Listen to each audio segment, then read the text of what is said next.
The Sean Payton sweepstakes is heating up and definitely underway. And so is the DNVR Broncos podcast. We are underway on our first Friday show in a long time. Welcome to the offseason, and nothing has slowed down with the Broncos. In fact, things are just heating up with the coaching search. And welcome into the DNVR Broncos podcast. I'm your host, Zac Stevens, joined by my guy, Henry Chisholm. And we're also joined by our presenting sponsor, DraftKings Sportsbook. We're place of five. Yeah, you don't know where they are, Henry, but they're here. No, they're with us. They're everywhere. They're here. They're at the bottom of the screen, actually. And if you place a $5 bet over at DraftKings Sportsbook, new users will get $200 if they place a $5 bet on any NFL team to win this week. And they do $200 in free bets if you use that code DNVR when you sign up. So check them out. They're the presenting sponsor of this show. But Henry, before we jump into the Sean Payton sweepstakes, let's clap it up. Some big news today. Pat Surtain, first team All-Pro. That's his second first team All-Pro of this week, Henry. It is the second this week, isn't it? I mean, he deserves it. Yeah. You know, you never know how this stuff is going to fall, but he just has that combination of being really, really good, and also people like him, and he's cool, and he's kind of like a hot name to pick. And so when it comes down to, you know, do you give it to him? Do you give it to Darius Slay? Do you give it to whoever? Yeah, I mean, you go Pat Surtain because he, first of all, is really good and deserves to be a first-team All-Pro. He's also pretty cool. He is pretty cool, and he is as cool as the other side of the pillow. Went to Alabama, was a first-round pick. All of those help as well. But you know what's so cool about this is Pat Surtain could have been in the conversation last year for this. Should have been a Pro Bowler last year. But typically, it takes like that All-Pro, Pro Bowl season that you have to have until you're finally recognized to then the next season get it. But Pat Surtain, he did it all this season. That's how good he was. He was great. He was shut down. He was excellent for 15 games. Had one game where he struggled a bit against Carolina, and then obviously one bad game against the Panthers. Against the Raiders. But 15 games where he was the best player on the field for most of those games just shows how good he is. And now Henry, just like we said when he made the Pro Bowl, I expect Pat Surtain to be on this All-Pro list, whether it's first or second team, for the next 12 years. Yep. Yeah, I mean, because we saw what it takes to get in. Is he had 2 bad games. Yep. And it seems like 2 bad games is about what you can get away with. I think if there was a third, then that would have been kind of the separator. But that second game against the Raiders, that game against the Panthers, I think he gave up 3 touchdowns in those 2 games. I think that's of 4 all season. Yeah. You know, it's really, really hard to be a first-team All-Pro cornerback. You have to be almost perfect to do it. And, you know, it was so shocking when Pat Surtain played. I mean, you can't even say poorly in those games, but looked like an average, maybe below average starting cornerback for 2 games. It's so shocking to see that you just don't expect that to happen. And I think it's going to be, I can't say easy for him to clean it up, but I definitely agree that he should be a first-team All-Pro for the foreseeable future because look at what he did. And it's pretty incredible how he's recognized by everyone as being this good because he gets it from the NFLPA's players first-team All-Pro. So that means the players respect the hell out of him. And then also from the AP, it's really cool and just shows how good of a player Pat Surtain is. And he's 22 years old. That's why it's not crazy to say he could be on this list for the next 10 years. And right now, it's certainly not crazy to put him in the Champ Bailey conversation when he's done it on paper just in his second year. Whoa, you have a problem with that? It's too soon. It's just too soon. Not after this, Henry. It's too soon. First team All-Pro at 22? I mean, he definitely could be going forward. But, I mean, Champ Bailey was this Pat Surtain for a decade in Denver. And so just... But we just said he should be for the next decade. He should be, but he hasn't done it yet.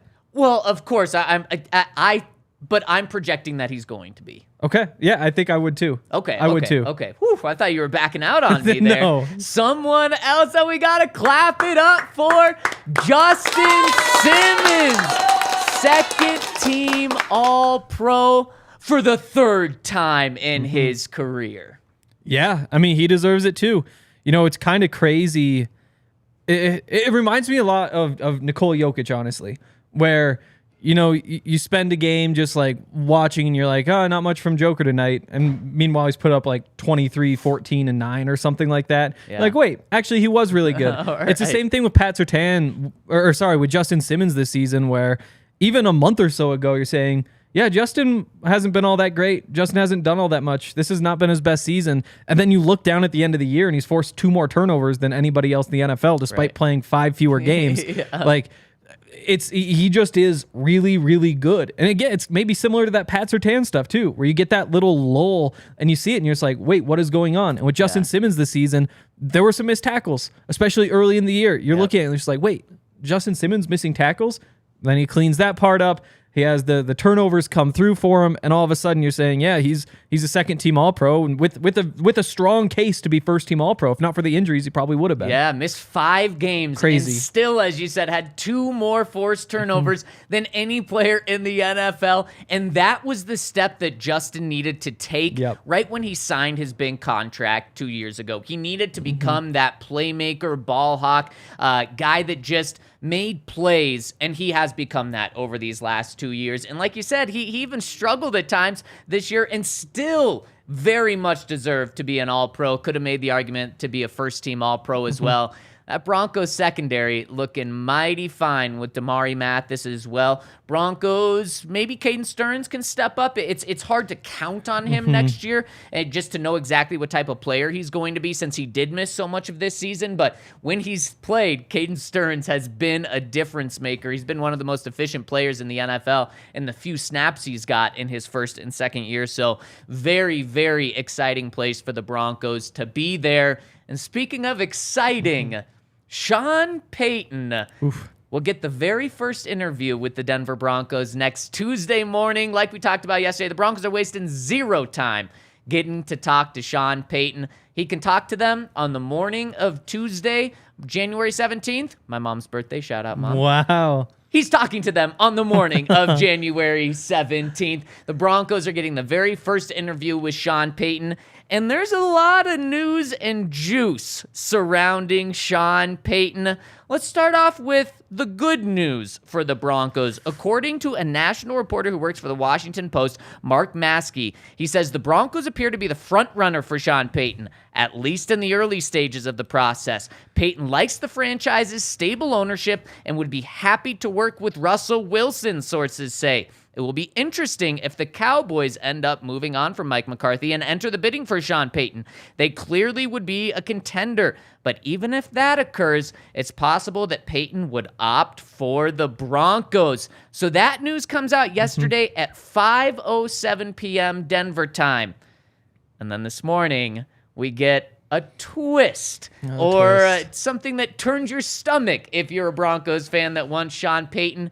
We have both James Palmer and Ian Rappaport really strongly suggesting that and I'm paraphrasing here, that they believe the Cardinals are a front runner, or at least one of the front runners. On the Pat McAfee show today, Ian Rappaport said it's pretty legit of Sean Payton to the Arizona Cardinals. National reporter James Palmer also echoed a similar statement today, saying that Arizona makes the most sense to me, and from what I've heard around the league, talking about Sean Payton coaching the Cardinals next year. Boy, we're getting a lot of information. Sean Payton's name is really heating up. And something else that we found out, I believe 2 days ago, there's obviously 5 head coach openings as of now, which we'll talk about in a second.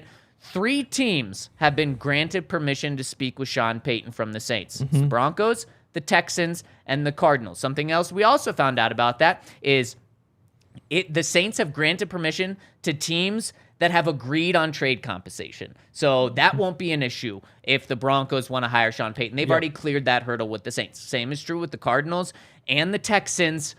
However, the other 2 teams with head coach openings have reached out to the Saints, and for whatever reason, whether it's Sean Payton saying no, whether it's the Saints saying no, they've said no to the Indianapolis Colts as of now and to the Carolina Panthers within the division. Makes sense. Doesn't surprise me at all. But so that's kind of, I think, the rumors, the reports, kind of where we sit with Sean Payton. Now, did I miss anything, Henry?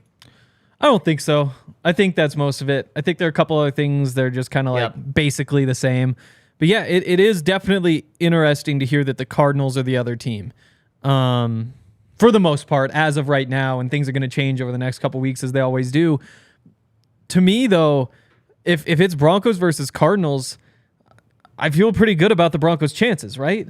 Ah, man, we had this conversation a couple of weeks ago, ranking the head coach openings, and the Cardinals were one of them we talked about. The Broncos were another. With ownership, and we break it down. Ownership, Broncos definitely have that. They have the stability, and that's one of the things that's been mentioned over these past 24 hours about Sean Payton would like to be with the Broncos ownership. Stable, money, all the resources in the world. Sean Payton could put together any staff that he wants because he would have all the resources to do that. But then you have the clip that's been floating around this week of Sean Payton talking about Kyler Murray entering the draft process a couple of years ago where he's at the combine, and boy, was he just speaking great about Kyler Murray and his tape and what he's done. And now a disadvantage to the Cardinals' job is Kyler Murray's not going to be available, it seems, at the beginning of this season. But I don't think that's as big of a deal as some people are making it because Sean Payton's not taking this job for 1 year to prove himself in 1 year. Sean Payton is going to get, regardless of whatever team he's at, 4 years minimum. I mean, he'll get a 5 or 6 year deal, but I mean, they're going to give him 4 years minimum, especially if he takes a job this year. The Cardinals are going to say, we don't really care what happens this year with Kyler Murray. So I don't think that is a big negative for him picking the Broncos over the Cardinals. And so what it probably really comes down to is, does he want to work with Kyler Murray for the next 5 years, or does he want to work with Russell Wilson for the next 3 to 5 years? Yeah, or even 2 years if it doesn't go well. It's true. But yeah, 1 year if it really doesn't go well. You could find a way potentially. Yeah, it's I'm curious because again, I guess you have the receivers there with the Cardinals. And you look apparently at they want to trade DeAndre Hopkins. True. And then, I mean, then you have Marquise Brown, Rondale Moore. Like there's weapons there. You have speed. Like there's something to work with. The running game's not that impressive. The offensive line's nothing special. You know, J.J. Watt's gone. You're like Budda Baker's a good player. Byron Murphy's a good player. Like Isaiah Simmons is talented, but hasn't actually been all that good. So I think that team has so much work to do to actually be competitive or close to competitive. I guess maybe if you're Sean Payton, you can look at it and say, well, next year doesn't matter. So this year we're tearing everything down to the bones. We're selling off all these pieces, maybe even some of the guys I mentioned, and then starting almost a rebuild this offseason, except that you're winning 4 games next year and then hopefully build back up when you get Kyler back. Or I guess technically you probably get him back the end of next season. You're going to be out of the playoffs at that point. I don't think there's any way to be close with 3 weeks to go without Kyler Murray all season. What about this? They have the number 3 overall pick. True. In part, thanks to the Broncos winning last weekend, bumping the Seahawks down to 5. Our guys at PHNX Cardinals were cheering so hard for the Broncos to beat the Cardinals in order for that to happen. What if they drafted a quarterback with that 3rd overall pick? The thing is, you're still so stuck with Kyler. It's true. Like he is going to be around. And the other thing is, I don't love the quarterbacks this year. I think that if it was... Shame on you, Henry. If I know you like the 5'11" quarterback, but if it was next year, oh my goodness, could you actually imagine if your quarterback's room is Kyler Murray, Bryce Young? They like combined for the height of one real quarterback. Oh my gosh, get out of here! Coming from a guy that's shorter than both of them. That is true. That would be crazy though. That'd be the most like Sean Payton thing, like go from Drew Brees to Bryce Young and Kyler Murray. But yeah, I mean, if it was next year's class and you have one of those guys, and to be fair, we thought these guys could wind up this way by now, but they didn't. Then it'd be tempting. But right now, I don't think you use that on quarterback. If there was a way to just punt that to next year, then you do it. Right. And maybe they do that because they're bad this year. Just bet on the Texans to be bad. Right. Say, like, we'll give you our number 3 overall pick for your number 1 next year. That's really true. And that's one reason why I'm not fully dismissing the Texans in this battle for Sean Payton is just if Sean Payton wants to work with a quarterback of his choice, a young guy, the Texans organization is a mess. I would not want to be there at all in terms of the ownership, the general manager, that. But if the owner says, here's a massive contract with tons of money and you get to choose your new general manager, you can fire the guy from New England that's here right now. Maybe that's appealing to him in terms of a front office ownership standpoint. But then what the most appealing thing is you pretty much get your quarterback of choice because you have the number 2 overall pick, and you can do Bryce Young, C.J. Stroud. You have another first-round pick from the Dolphins, I believe. They have tons of picks. Now, maybe that first-round pick would be gone in trading for Sean Payton, but they would still be able to get their quarterback of choice. And if that's the route he wants to go, I don't want to completely eliminate them.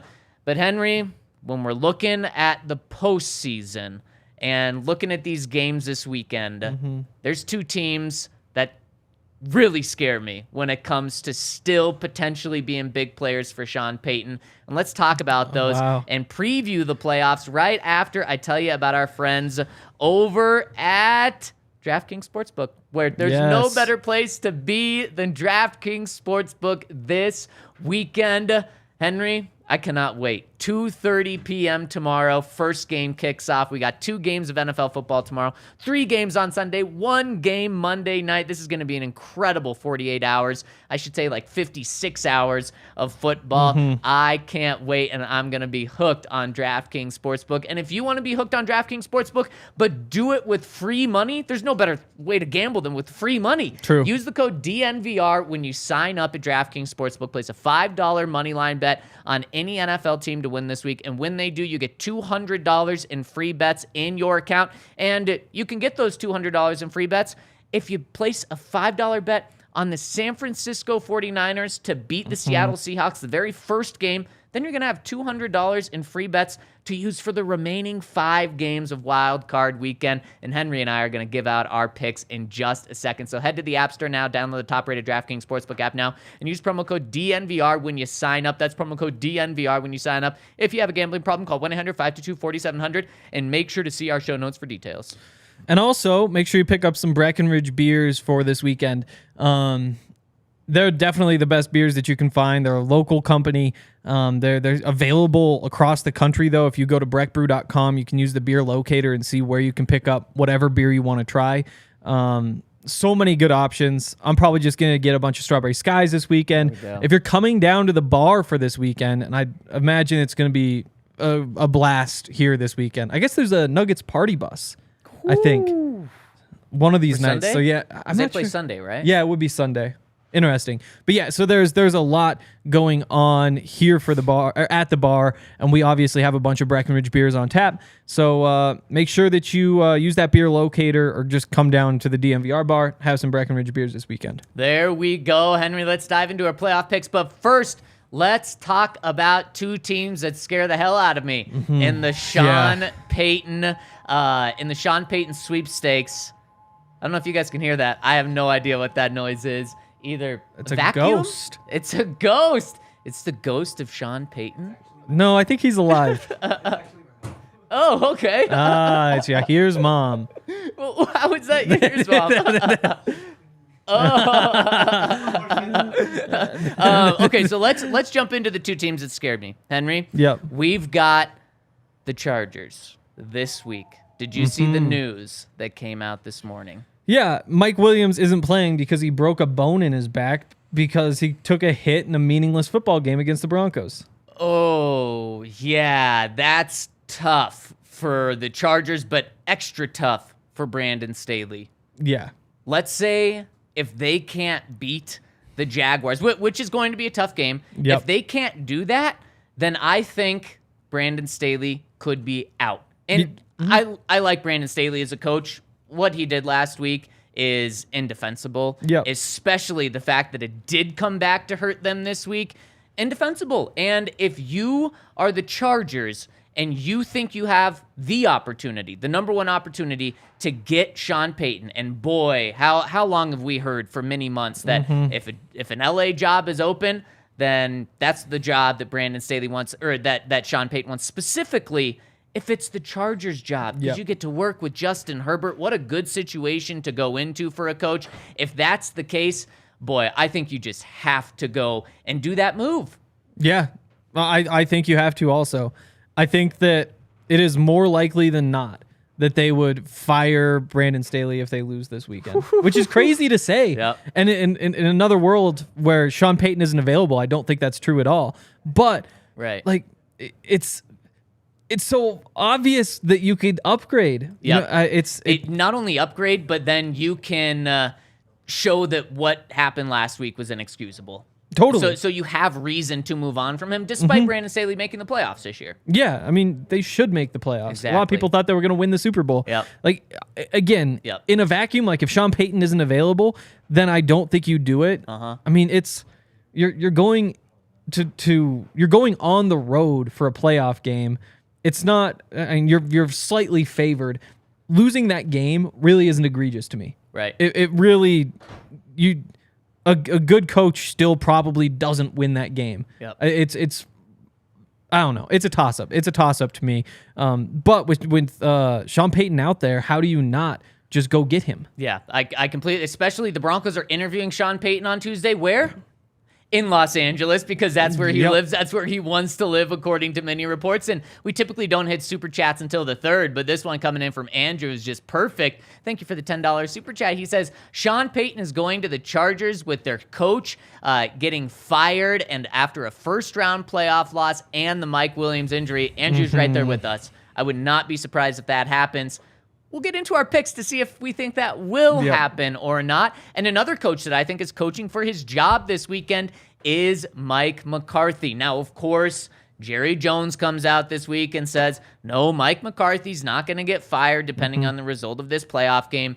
Henry, what's he supposed to say when asked about? Could you imagine if he says, yep, Mike McCarthy's on the hot seat with this? Like, no, he's not going to say that. But he was this close to firing Mike McCarthy last year after they had a first-round playoff loss. Then what do they do this year? They're a really hot team throughout the season, fighting for the number 1 seed. So a lot of hope. If they lose in the playoffs again, you almost kind of view this as like the John Fox. Like, thank you, Mike McCarthy, for what you've done for building us up to this point, but we have to move on and go get someone that we think can take us to the promised land, take us over that next hump. Maybe no better option than 1, a guy that's been in your building before with Sean Payton, and 2, a guy that's won a Super Bowl before. And cherry on top, the hottest head coaching candidate out there potentially. This is just such a Jerry Jones move for me. So I also think that if the Cowboys lose to the Bucs, spoiler alert, I think it's happening, then I think Mike McCarthy's out. If Jerry Jones probably does some tampering in the background, thinks he can get Sean Payton. Yeah, I mean, it's a very realistic scenario. I would wonder if the Saints would trade Payton to the Cowboys. Oh, because of NFC? Or I think it's the NFC thing. And the difference between the Cowboys and the Cardinals is that the Cowboys are a legitimate contender in the NFC. And they might look at that and say, you know what? We've got however many... It's going to take the Saints a couple years to get to that level. But when they get there, I don't think they want to have to go through Sean Payton leading a Cowboys team, because it's just a bad combination. I still think they probably would be willing to trade with the Cowboys, but I do think that that's a conversation that would be had. And so I'm curious how that part would go. It's fair. Whereas the Chargers, I think, have not a very good head coach.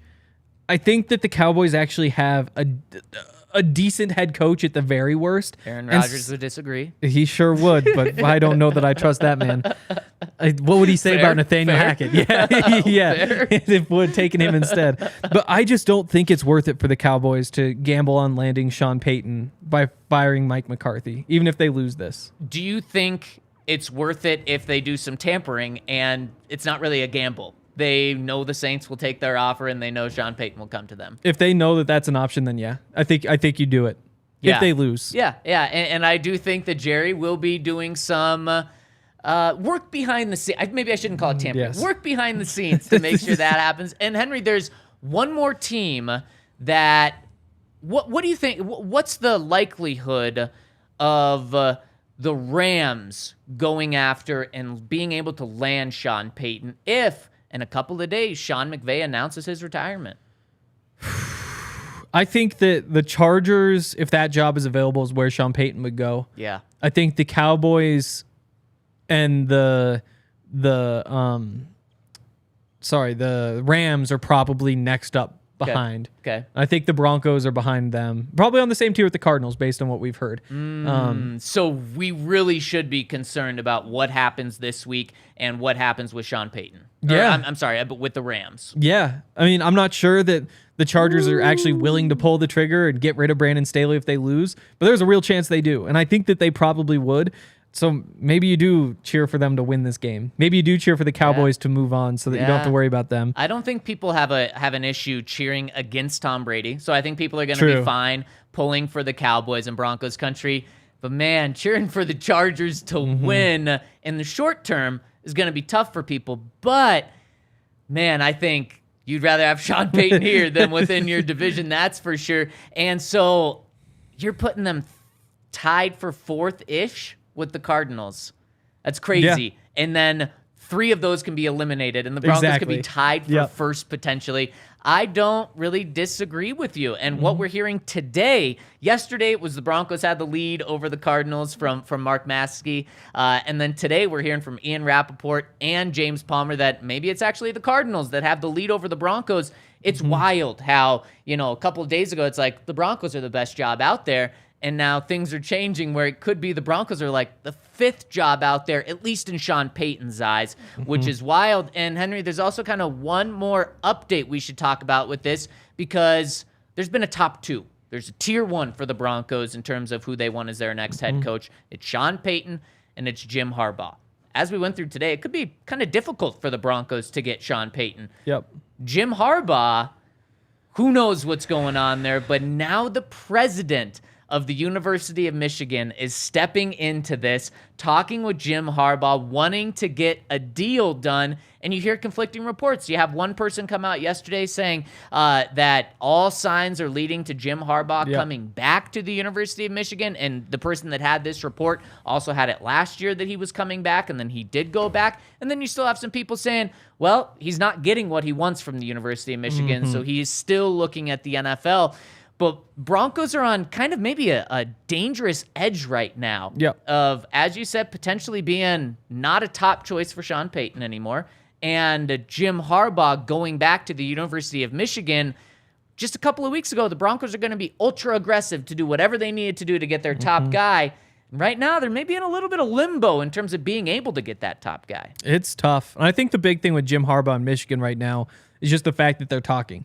Because it seems like if you're talking, you're close. There's something to talk about. It wasn't, hey, Jim, we want to bring you back. And Jim said, okay, I need $15 million a year. And they said, oh, well, that's going to be an issue. Right. Or we'll get back to you if you can find a way to do it. So the fact that there's a conversation going on means that they are within the range, which is a bad sign for the Broncos for sure. A good sign that they haven't gotten the deal done yet. Yep. Obviously.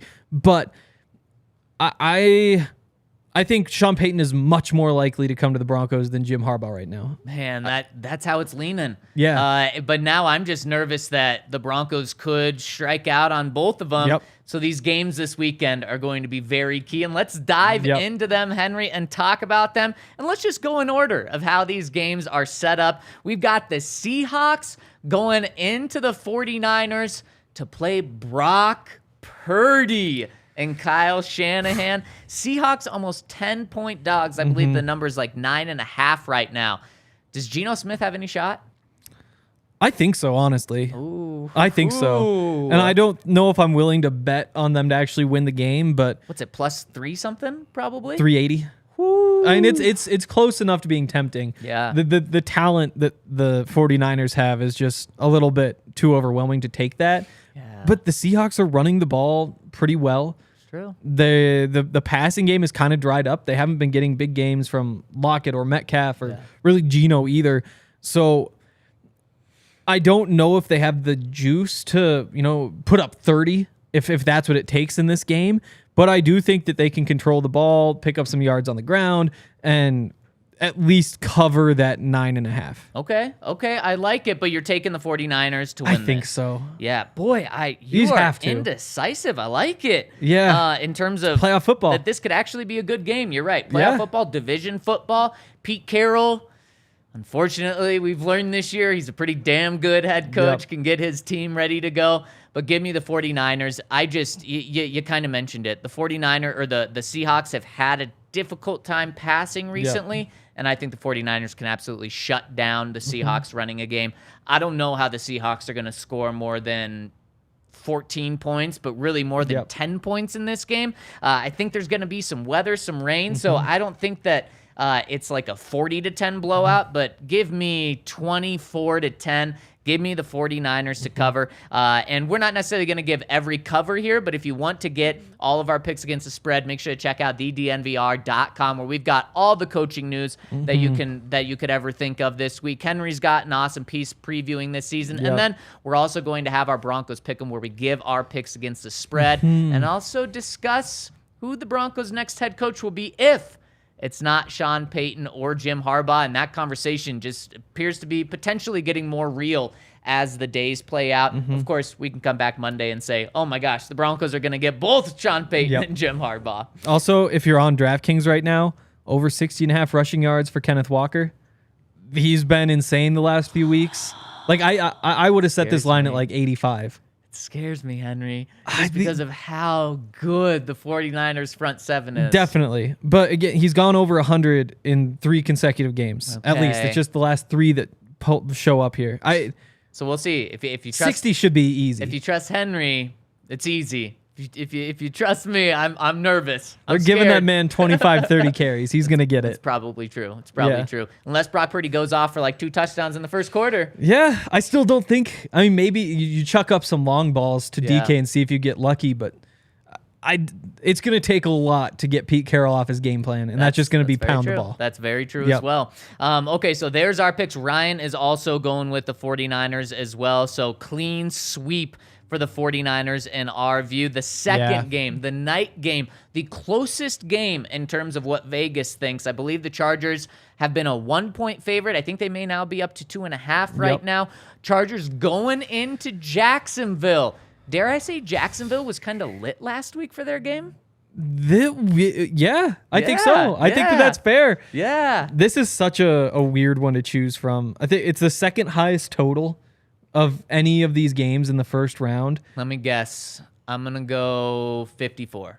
47.5. Oh, the second highest? I mean, playoff football. Yeah, playoff football, it's true. That's what happens. But again, these are 2 defenses that have been playing really, really well recently. Yep.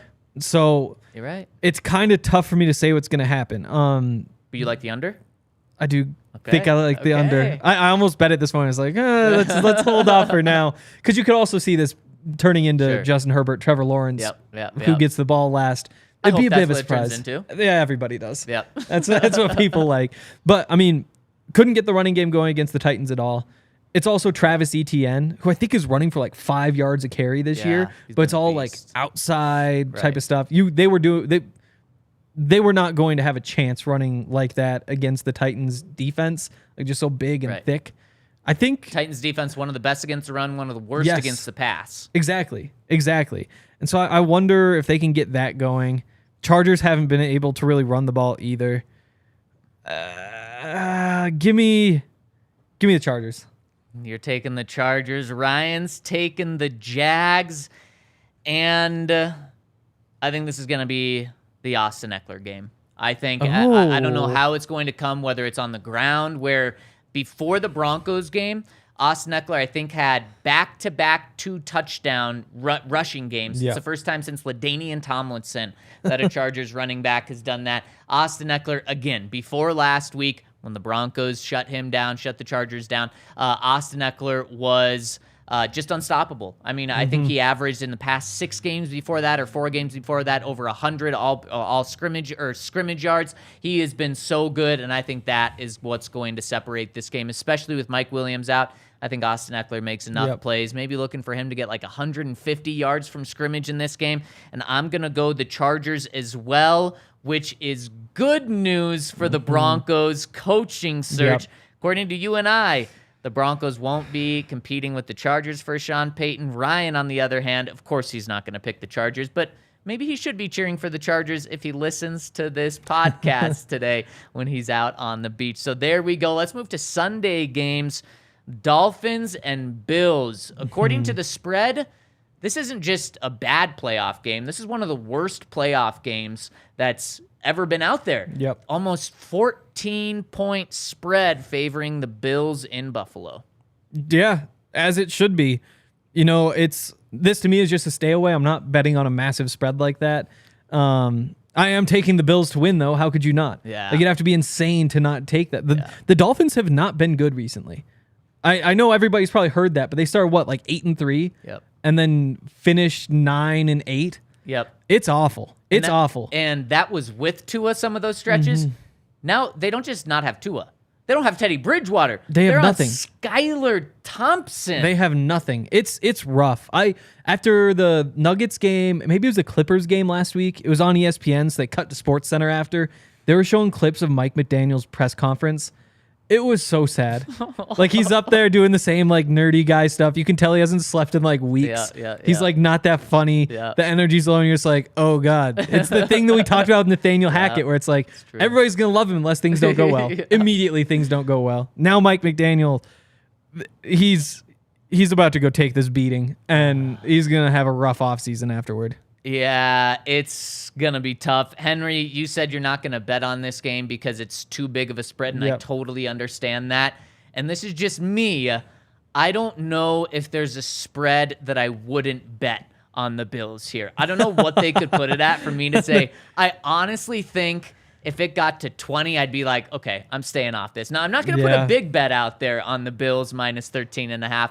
But I think the Bills end up winning this by 20 points or more. That's why, legitimately, I could see myself betting on them at minus 23.5 or something if there was some juice. So 13.5, I think the Bills are still going to cover. I mean, this is just a Dolphins team that right when they traded for Bradley Chubb, they did that to certainly make a playoff push this year. Not necessarily a Super Bowl run this year, because then they also signed Chubb to a massive long-term deal. So they did that as kind of to be a competitive team for many years to come.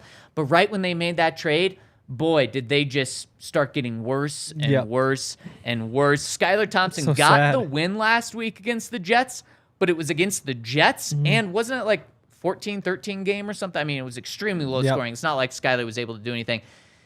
The way the Dolphins win this game is Tyreek Hill and Jalen Waddle combined for 300 yards.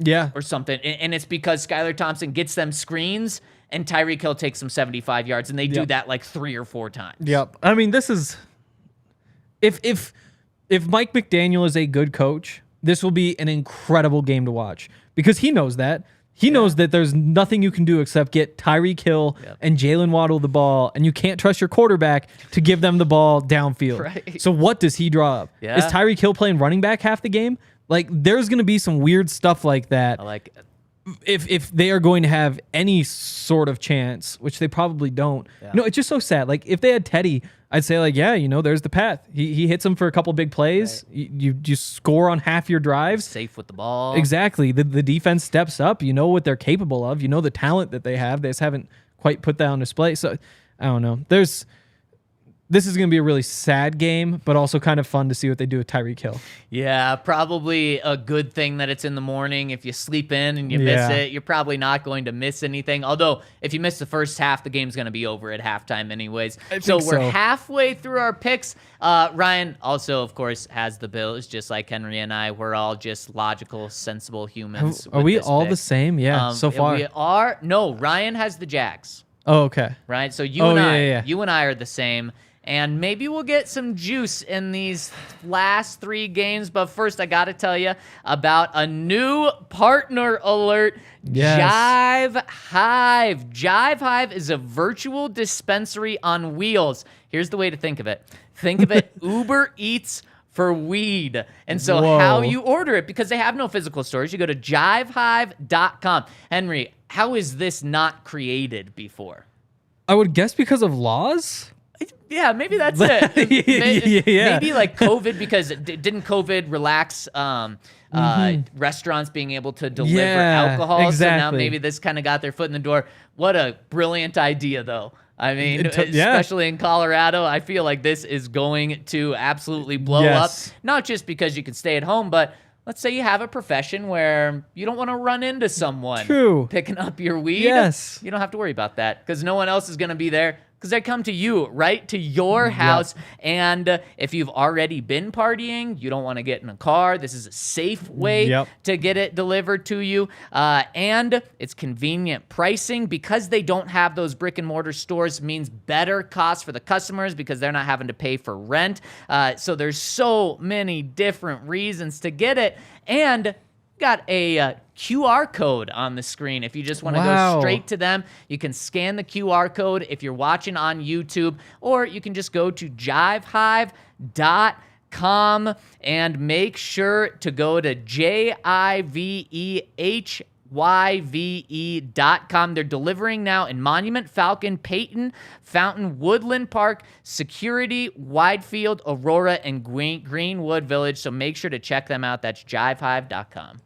Those are some places in there that I have never heard of. Well, and we have Fountain. No, I said Falcon. I said Fountain twice, but it's meant to be Falcon. Interesting. Like there's a Peyton? There's a Peyton, Colorado?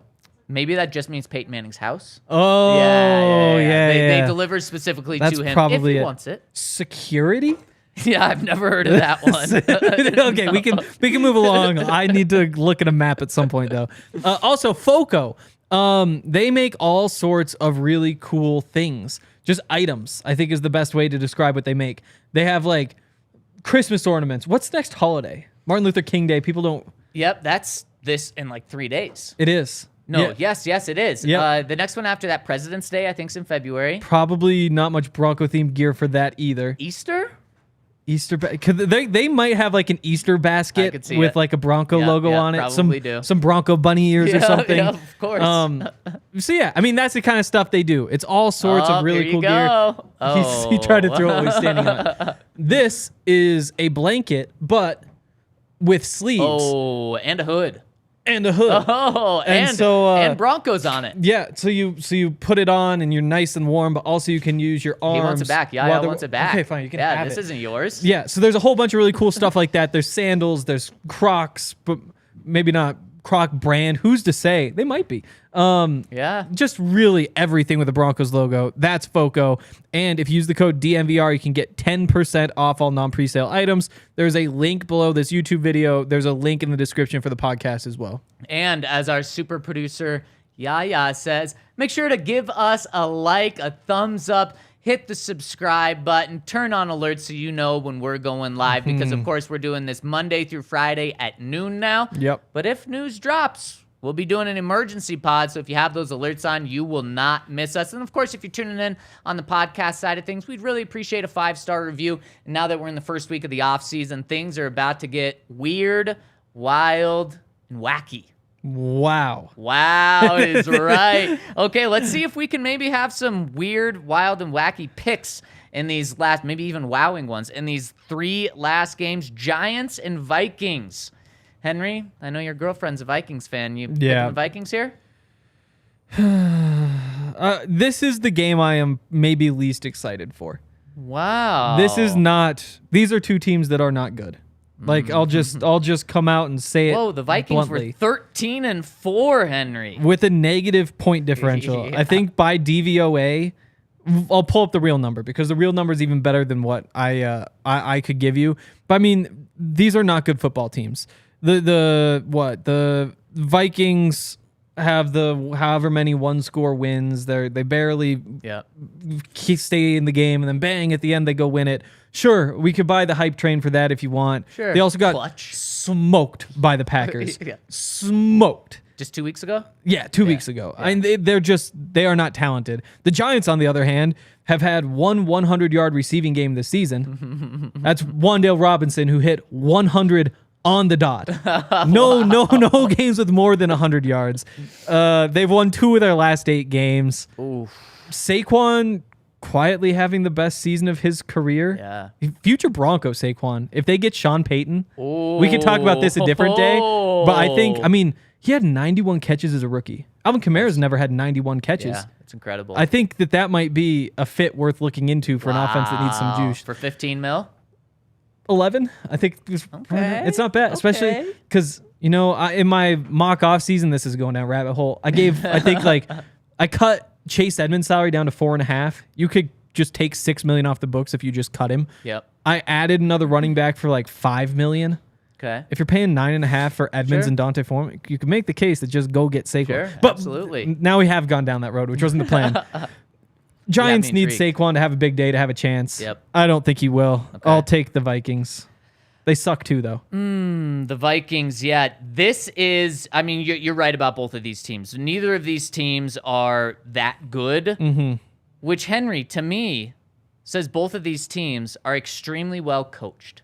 And you know what? The Broncos could have had either of these coaches. They could have had Kevin O'Connell last year, who was my guy. And a guy we didn't talk about because the Broncos didn't talk about him at all was Brian Daboll. They could have had him as well, potentially. They don't even interview him. And what does he do? He goes and could potentially be the coach of the year. In fact, I think he was favored the last time coach of the year odds were out. He was favored to get this award because when you look at these Giants, they're bad. I mean, the talent is not there outside of Saquon Barkley. He's like the only piece they have. So I agree with you. He's got to have a huge game for them to win. And I think he has a huge game for them to win. Whoever wins this game, Hank, they're losing in the next round. So this game doesn't matter in terms of like the big scheme of the playoffs. But I'm going to go Giants upset here. And Vegas thinks it's going to be a close one. Vikings are at home.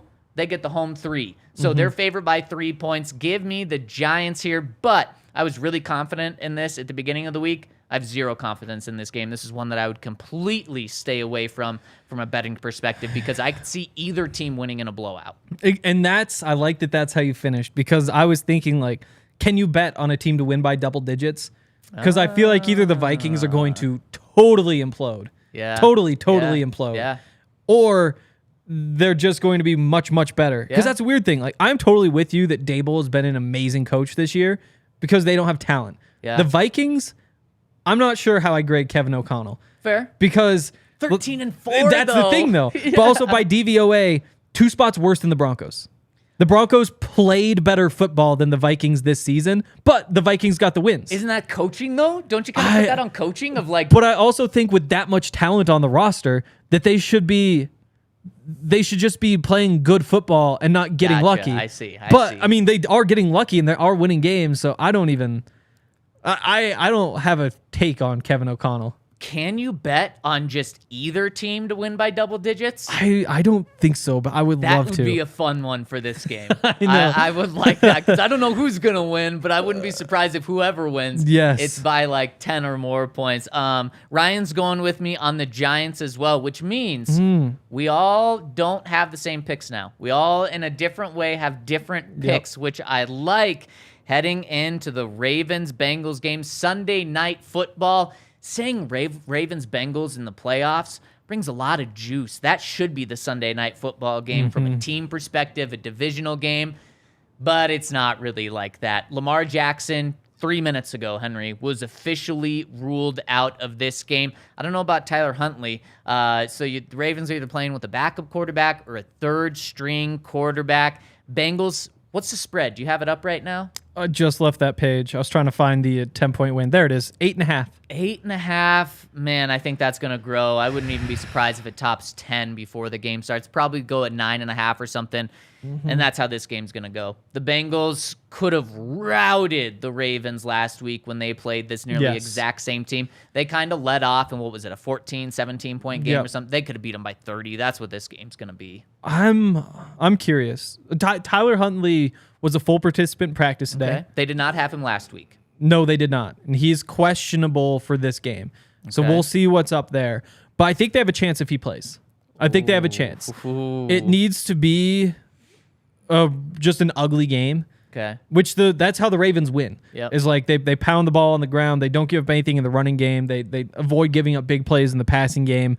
And then all of a sudden, it's a close game at the end. I think that's why the spread bet's probably the most tempting of anything here. Yeah. J.K. Dobbins has had a few really big games the last few weeks. Man. So you could see the path. I like that you're presenting an argument for the Ravens because I see zero chance. Yeah, no, that's fair. Chance. But yeah, I mean, the Bengals aren't really running the ball. There's games where their leading rushers just putting up like 30 yards, 40 yards. And again, that's a defense that the Ravens defense could make them do that again. Yeah. And if that's the case, the ball's in the air a lot. This defense can force a couple turnovers too. I'll take the Ravens plus 8.5 and just hope that Huntley plays because he's spicy. He's one of the best backups in the league. He's still a backup, that's true. He can get them to 14, 17 points. If he gets them to 20, they have a chance. Okay, I like it. You picking them to win? Do it. Bengals. It's Bengals. It'd just be dumb. It'd just be dumb. Yeah, it would be. It would be. But if you believe in it, what are the odds? Plus 380 again? 340. 340, man. If you believe in them, those are really good odds to get. And did you see Lamar Jackson Joe Burrow on the Colin Cowherd podcast? The window is as long as I'm here. I'm not sure if it was that one, but talking about Pat Surtain. Oh, I did see that. It was a cool conversation. Maybe we'll even play it on this show next week. But essentially, Joe Burrow said what the AP said and what the players said, that Pat Surtain is the best cornerback in the NFL. But I got to say, Colin Cowherd was a little awkward in his interview, and Joe Burrow just wanted nothing to do with it. It was pretty funny. He was just stone cold, and Joe Burrow is just going to run away with this game. And final game of the week, Monday Night Football. RK Bengals as well, yes. Okay. And Monday Night Football, you got the Cowboys going into Tampa Bay to play the Buccaneers. This is what, a 9-8 Buccaneers team playing 13-4, 12-5, an 8-9 Buccaneers team because they lost. Playing a 12-5 Cowboys team. On paper, this one shouldn't be close. Do you think the Cowboys are going to win? They're slight favorites. I do. Cowboys. This was the one that competes with the other game for game I'm least excited for. And I know this is the one that everybody has circled, but just because it's Tom Brady, and I am so over that. I'm not circling games because of Tom Brady. Like, I'm just not. And I really don't care about the Cowboys either. Yeah. Like, it could be a good game. I do think anything could happen, but I mean, to me, the Cowboys before last week, they'd won 6-7. Yeah. They're a good team. To be fair, like the Bucs, They didn't play their starters for most of last week. They were 5-4 in the 9 games before that, but the losses were to Cincinnati, San Francisco, I think the Browns in overtime, and Baltimore with Lamar. More legit teams. Yeah, exactly. So I mean, it's not like they're terrible. Right. Like they're just not beating good teams.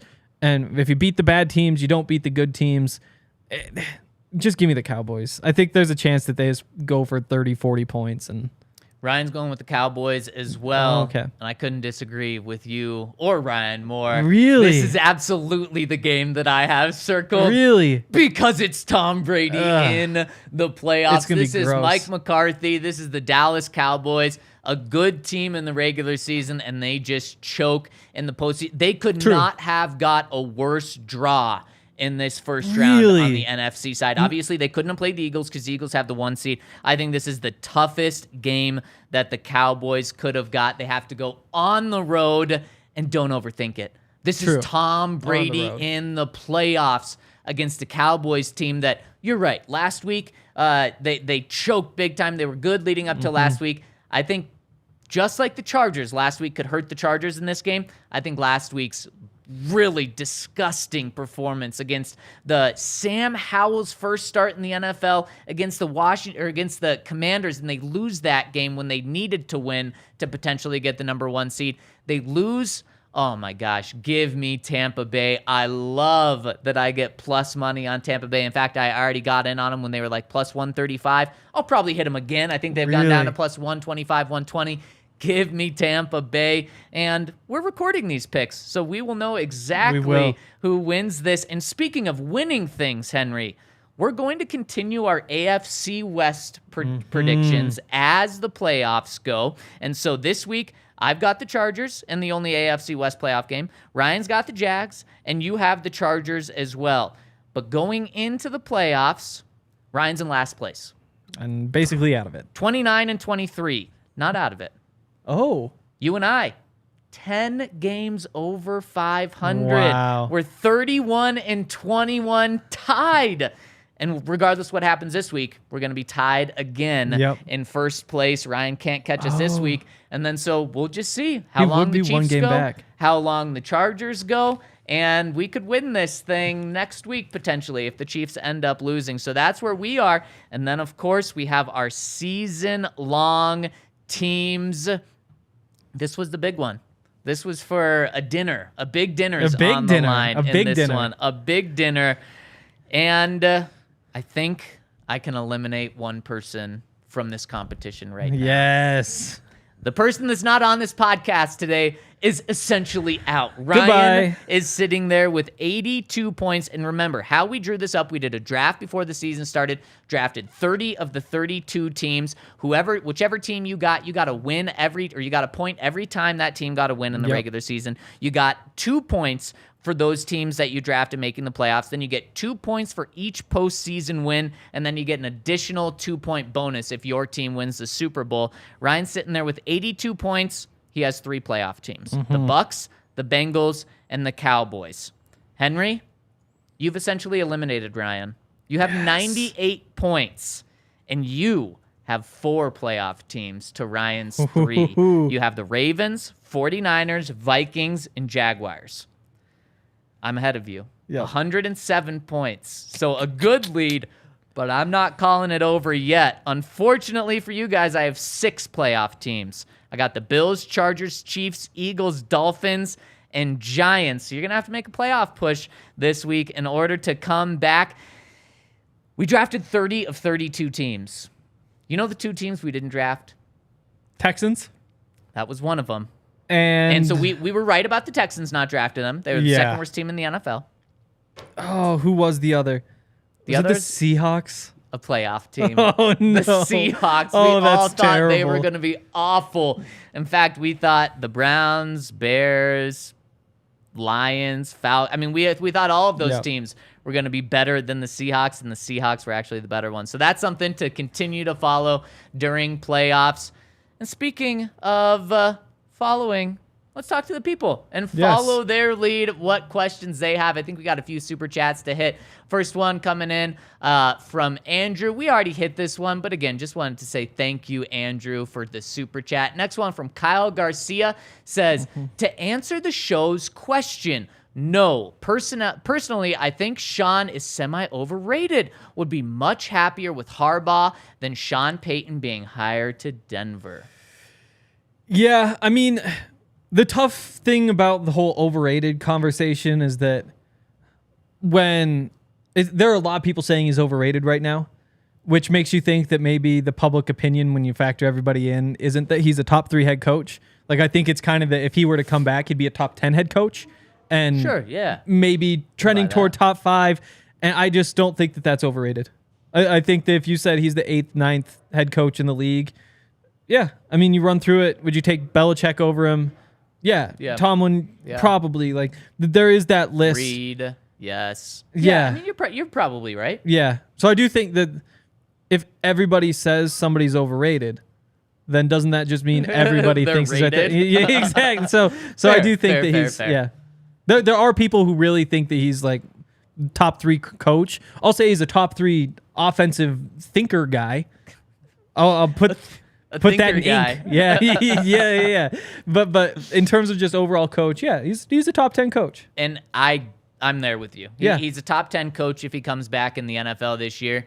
If someone wants to say he's top 3, yeah, I'll push back and say he's overrated there. But when you have a top 10 coach, Henry, you're not losing games because of your coaching like the Broncos have so many years, and that would just be such a nice crutch to not have to lean on anymore. Next one from Zachary Gardner. Our guy says, only thing I'm worried about is the draft compensation for Sean Payton. We still have holes that I'm not sure can be fixed in free agency. And here's where I'm at with draft compensation. If Sean Payton's your guy, he's your number one guy, you have no questions about him, you give up the first-round pick. San Francisco's first-round pick. I'm not sure I'm giving up my 2024 first-round pick. You give it up, and it's no big deal because you think you have your guy for the next 7-ish years as a head coach. However, if you say Jim Harbaugh, Sean Payton, Dan Quinn, Jim Caldwell, they're all on the same level, which I don't believe is the case, but if you think there's other coaches on Sean Payton's level, then yeah, the draft compensation is a deal breaker for me. Yeah, I think that's definitely fair. I think as a tiebreaker, I'd rather have Jim Harbaugh and not give up the first-round pick. Although I have been kind of down on Jim Harbaugh the last couple days. Not saying it's a bad hiring or anything, but, would it just be a flame-out? I think that possibility is very much there, whereas with Sean Payton, he's bringing stability at the very least. And, that's one of the Jim Harbaugh things is that, he likes to cause problems so that he can fix them because he thinks that's healthy is the wrong word, but that can be like a productive exercise. It's be like, oh, guess what the owner said about you, Russ? The owner said this. What are you going to do? Oh, I think that if we do this, so there's those mind games, and sometimes that stuff just doesn't work. So Sean Payton, he's my number 2 behind Jim Harbaugh in terms of who the Broncos should go after. So Jim, even with what you just said, still your number 1? I think so. Jim's my number 1, but I'm getting worried that the Broncos are being played by him. Me too. And he's the only one that's talked with the Broncos now, I believe. The only one that's scheduled to even be on any team's radar.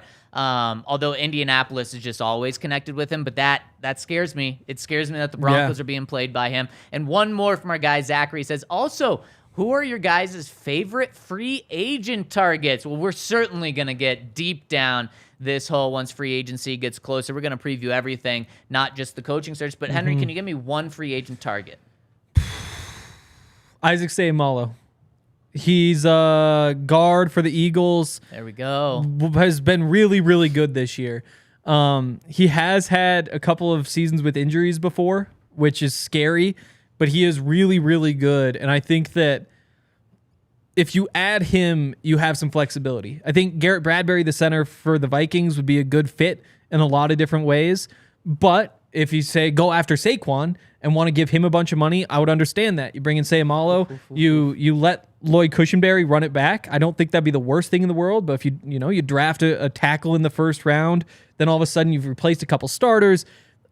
I think that just about any plan Isaac Seumalo fits really well into and just solves an obvious need. I like it. I like it a lot, especially on the offensive line. You got me thinking about Saquon, but I'm not going to go down the paying running back. I'm going to go, as of now, Orlando Brown's a free agent. I mean, talk about just solving right tackle for a very long time. That would be great. He's going to cost you probably way too much in order for you to actually go down. But Zachary, you asked top free agent right now, so I'm going to go with Orlando Brown in terms of the Broncos' perspective. So thank you all so much for the Super Chats. Let's hit a couple of questions on the website. The first one comes in from our guy, The Count. It says, my gents, if either Jimmy Harbs or Shawnee McPayton is hired, would they have more say and influence over draft decisions than other coaching candidates? Has George Payton's draft leash been tightened by ownership at all? Love, The Count.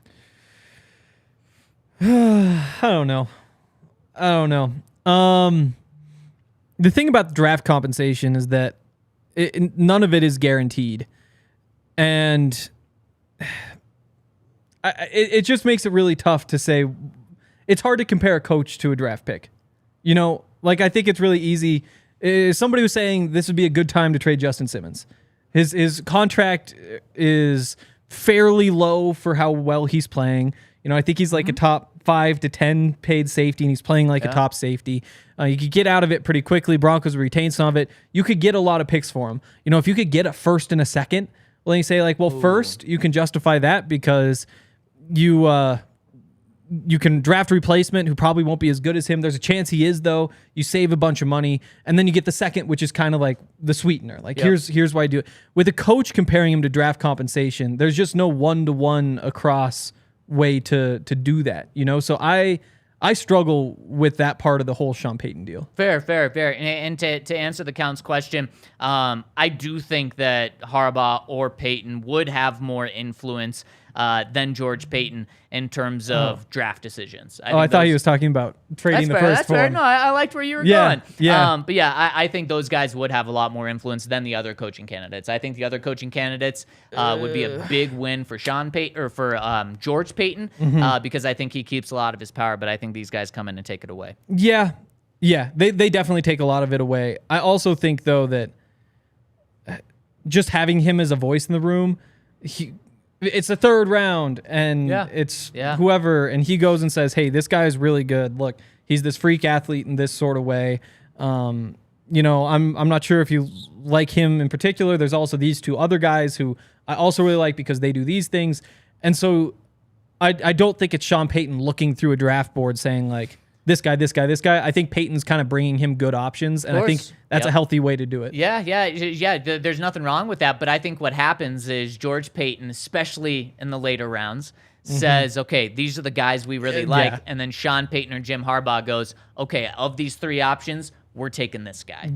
We need a tight end here. Right. Give me your best tight end. Right. Where in the past, it's been George Payton saying, these are three options. These are our three options, and we're going with this guy. Yes. Everybody tell me what you think, and I'll make my own decision. Exactly. Next one from C. Fillmore72 says, am I missing Jerry's daily dose of worldly wisdom and his compassionate, informed, and motivational leadership at the podium? Or he says he is missing that. He needs his own podcast, Dispensing Roseburg Gold, during the offseason. Like many, I sincerely hope he stays on the staff. All the best from the west of England, Christopher. And I'm happy you brought up Jerry Rosburg, Christopher, because earlier this week I said there's no way he's coming back unless it's for a head coaching job.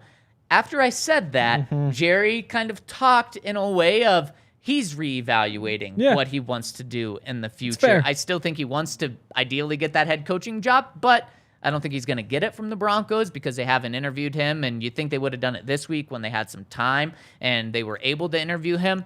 But I think that there may be a path where you can get him back as a special teams coordinator, which is really exciting. I agree that there's a path. I think you're fighting an uphill battle a little bit. He lived in a hotel this season. Does he want to do that again? Right. You know, there's just questions like that he would have to, he'd have to accept that that's how his life would look. But I do think that there's a path. And also, I think the thing I appreciate most about Jerry Rosburg is that we were the highlight of his day. I fully believe that his favorite part of the day was like 15 minutes of just standing up and talking and getting asked questions. And it's a grandpa move. He played the role really well, though. It is. I love talking to him, and it'd be a joy to talk to him once a week as special teams coordinator next year. Yeah, man, and just the dream scenario right now for me: Jim Harbaugh, head coach. David Shaw, offensive coordinator. Ejiro Evero, defensive coordinator, and Jerry Rosburg, special teams coordinator. That would just be an all-star staff. It would be. And I think there's a chance you could upgrade on Coach E. It sounds kind of crazy considering Fangio? See, I've made my thoughts on Vic Fangio coming back pretty clear. I'm not a huge fan, but you could see the appeal of it, obviously. Yeah. And there's other names probably out there who would want to sign up to be the highest paid defensive coordinator on Jim Harbaugh's staff, running a defense with that much talent. Very true. I think Ejiro Evero is almost like a floor for that position. A very, very good floor. He'd be a good ceiling in a lot of places. Okay, well, I like that. And maybe we're talking about this discussion in 2 weeks as Jim Harbaugh builds his staff in Denver. We have one more comment to round us out this week. Broncos 502 says, am I the only person not on the Harbaugh wagon? How do we know he's staying longer than 3 to 4 years? Prior to Michigan, he left San Diego after 2 seasons, 3 at Stanford and 4 with the 49ers. The Broncos need someone committed to staying for years to come like Shanahan. This team has had 8 coaches in the same amount of time Shanahan was the coach. Give me Payton and Wilson for years to come, and this team will get back to the winning ways we all know and love. Keep up the great work, and let's have a great offseason of pods. I'm happy that you presented this, but now let me give the counterpoint to your counterpoint. You just conveniently left out that he's been at Stanford for what, or at Michigan for what, 8 years now? Yep. So there's stability there. And where would he go after the Broncos? I understand that it could flame out, and I've made it very clear. If he's here for 4 years and 3 of them are great, just like with the 49ers, I'm taking it and running with it. So that's not an issue with me. It's an issue with you, and I understand why. But where would he go? He's already been to his alma mater. There's not like a jobs in the NFL aren't stepping stones for other jobs in the NFL. This would almost feel like his last big jump. Yep. So I don't think he would be rushing to leave to go somewhere else. He certainly could flame out, but that would be my counter to that. And the other thing is with Sean Payton, something we haven't talked about, and we're going to really dive into Sean Payton more specifically on who he is and what he brings to the table next week. But Sean Payton, don't forget, he just left the Saints high and dry. When the Saints got in a bad position where they didn't have their quarterback after Drew Brees left, they didn't have draft picks because they traded them, and on top of that, they didn't have any salary cap. He left them. He retired, and now he wants back, and he wants back with a different team. So let's not pretend like Sean Payton is the most loyal guy around who's not just going to leave a team when things get tough. Yep, and the thing is, like, with him, this would be his kind of last run. You know, he's 59, say he has 5 years with the Broncos and tries the same plan where it's like, oh, I'm going to go take a year off, then join another team. Then he joins another team when he's like 66. And I guess there's a chance. You're talking about Jim? With Peyton. With Sean, okay. Yep. They're both 59, right? Is that true? I don't know. Are they? I think they both They're are. both right around there at least. Yeah. But our producer, here, stepping up to the plate. Let's go. Wow. But yeah, I mean, I'm not too worried about that with Sean Payton, just because it does feel like his last run. With Harbaugh, I'd kind of set the line for being here at like 4.5 years. Like, I think that you kind of accept, exactly, you kind of accept that he's somebody who comes in, kicks everybody's ass, whips them into shape, and then is probably out pretty quickly for relationship, whatever, and because I'm not sure he's great at the rebuild projects. He's great at turning programs around. No doubt. I'm not sure that he's the guy who comes in to win you a Super Bowl. And he might be. Like, he's done so much in the past that you could see how that could be. I also really do think, though, that it probably is like a 3-4 year thing where he comes in, has some success. There's some falling out at some level. He goes wherever he goes, and the Broncos are a very, very appealing job at that point because they have a lot of talent. They're coming off success and can hire a head coach who they think brings them over the top. To me, sign me up for that. Real quick, if you had to guess, who do you think is older? I'm going to go Sean. How about you? I thought they were both 59. So one's older. Which one do you think is older? I'm asking you a question for a reason. Oh. Dang, you were right, Henry. Give both me Harbaugh. 59. Harbaugh is 60. Sean Payton is 59. Oh, he is really 60? close. There we go. Wow. That's a shame. Great work. Yeah, here. That's why we keep you around. I'm just a stats guy. That's all I am. I have Google, and that's what I'm good for. A stats guy when it comes to age. I love it. I absolutely love it. Are you sure Jim Harbaugh's 60? Oh, no. Are you questioning Google right now? Is that what you're telling me? I would never question Google. I questioned you. Yeah, but you're saying my information from Google is inaccurate. Oh, boy. This will be a tough start for you here if he was wrong on Did age. you potentially Google John Harbaugh? Oh, no. I did actually. You're right. They are both 59. So Let's go. I was wrong, but Google was right. Wow. Oh, I take away all of the math credit I gave you, Yahir. Yeah, I Googled John. Let me look up Jim real quick. I got to say, and people have been calling me out for it, I've been using John and Jim interchangeably this week. I just think that you guys all understand who I'm talking about because I don't think the Broncos are going to be hiring John Harbaugh anytime soon. No, and I'll take one more victory lap in saying that Jim Harbaugh is 6 days older than Sean Payton. Yeah, wait, so I was right on John- both levels. Jim's older? 6 days. Yep. Let's go. Then I was right too. Let's go. So wow. Baby. So everybody was right except Yahir. No, I think I said Sean. I don't remember what I said. Yeah, just roll with This it. has been a long. And it's also not my fault that their parents named them almost identically. And had them at such a similar time. Yeah, like I blame the parents. And that's all your guys' fault. I'm good. Okay. And our guy Jerry Rosberg would call Jim and John's parents Grandpa Harbaugh. I mean, That's he what might he be said back. this past week. He might be back. Jerry might be Jerry back. might be Yep, back. he may be back. I can guarantee we will be back on Monday. This has been a blast of a week. Boy, this has been like, this week has been like a year in a good way, just in terms of like how much has happened. The Broncos played a game and won a game just 5 days ago. They are now deep in a coaching search, have gone through 4 interviews. They have 4 more interviews set up. Pat Surtain has been named a first-team All-Pro twice this week. Justin Simmons has been named a second-team All-Pro. Jerry Jeudy's been named the AFC Offensive Player in the Week. What a week this has been for the Denver Broncos. What a week it's been for this podcast. Thank you all so much for tuning in. We will see you on Monday. Enjoy Wild Card Weekend. For Ryan and Henry, and I'm Zach. Have a fantastic weekend.